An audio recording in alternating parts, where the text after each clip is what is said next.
Градоначалникот на општина Кочани, Владко Грозданов, заедно со претседателот на Советот на општината, Александар Андов, остварија средба со фудбалерите и раководството на фудбалски клуб Осогово, средба која доаѓа по минималната, но голема победа на жетварите над Брегалница во Штип.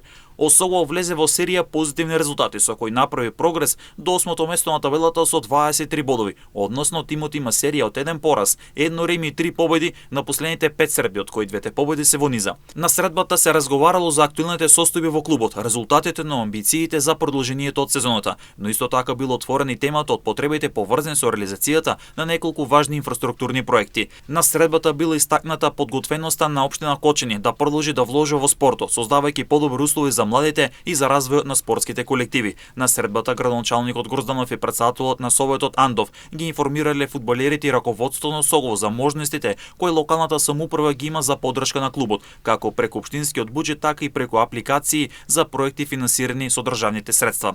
Од градскиот фудбалски клуб Осогово изразија благодарност за интересот и поддршката, потенцирајќи дека ваквите средби даваат дополнителен мотив за уште подобри резултати, а при тоа на градоначалникот Грозданов му врачија подароци со медо, новата маскота на Осогово. Производите на медо се пуштени во продажба, а собраните средства ќе идат наменети за клубот. Веќе утре екипата на Осогово на домашен терен ќе се соочи со Новоци во меч од последното есенско коло на втората македонска фудбалска лига, а надпревар кој ќе уследите во живо на М-нет телевизија.